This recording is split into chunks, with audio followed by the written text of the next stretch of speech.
So next is our honorary members, and this year it's a board decision, and the board has elected 3 to be honorary members. And the first is Leland Martin. And Leland, maybe if you could come up while I say a few kind words about you. I think it's appropriate if you invite Susan up as well. Susan as well. Please. So in 1973, Leland Martin began his journalism career as a news editor at New Mexico State University, and then in 1977, he moved to the University of Texas of the Permian Basin, where he was Director of News and Information for just over 7 years. He began his course at the Investment Casting Institute in 1987 and produced the industry's first investment casting newsletter with the intention of keeping readers up to date with the industry, technology, and institute happenings. The formula was a success, and the newsletter quickly grew to a monthly magazine in 1989. Leland said, "When I walked in the door, I didn't know anything about investment casting, but I knew I could write about anything." 27 years later, his naivety is gone, replaced by a vast knowledge of the industry. He's recognized by ICI members as being witness to the many developments and innovations. I'm grateful for the people I've worked for and with, the places I've seen, the professional experience I've had, and the friends I've made. I'm also thankful for my wife, Susan, who was part of the experience. The Institute involved her in the fall and spring meetings from the beginning, plus she was the first proofreader of every incast for the past 27 years. So congratulations, Leland.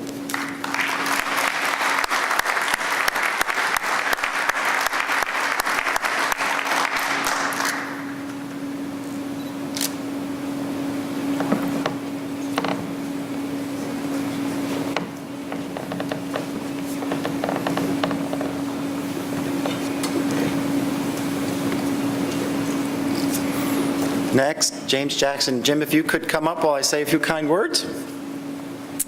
James D. Jackson of S&A Consulting Group has worked in the investment casting industry since 1975. He began his career at Sherwood Refractories as product manager and developed a blending process that allowed usage of 1 million pounds of spec zircon during the shortage of zircon in 1975. Jackson shares 2 patents on the manufacture of large segmented molds and is a lead inventor on the use of microwaves for drying ceramic molds for 2-piece aircraft turbines, which was used at Pratt & Whitney's pilot investment casting foundry. Over the years, Jackson has served the Institute in various capacities, from Vice President of the Board of Directors to Technical Director, and has represented both affiliate and regular members. Jackson has served on numerous committees and taught several process control courses and training courses in Israel. He has contributed about 40 papers, both authored and co-authored, on investment casting, many of which were presented at ICI technical conferences. While working at Battelle Memorial Institute, he prepared over 60 reports and papers for private clients and technical studies for organizations for the U.S. space effort. Jackson has also authored a technical director's column for Incast magazine. Congratulations, Jim.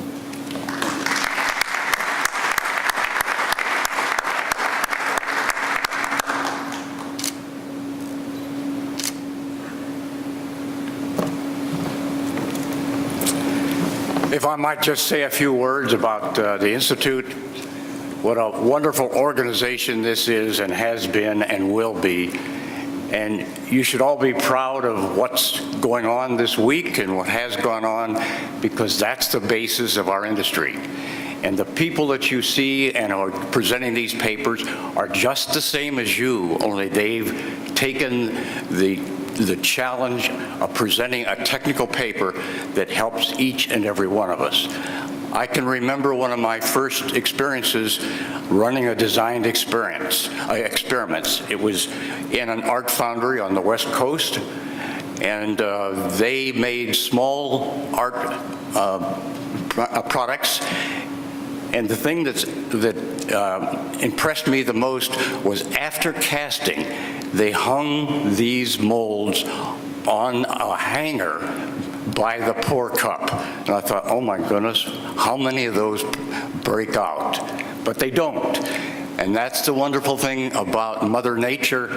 She makes silica, fused silica, strong and then when it cools, it falls off for you. Isn't that wonderful? Thank you.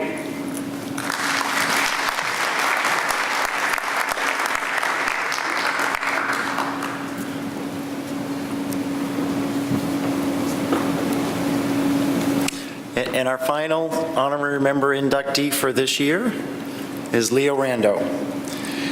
Leo has been involved in the investment casting industry since 1962. During that time, he's worked for Arwood Lake, Chromalloy, Atlantic Casting, and Stryker Corporation.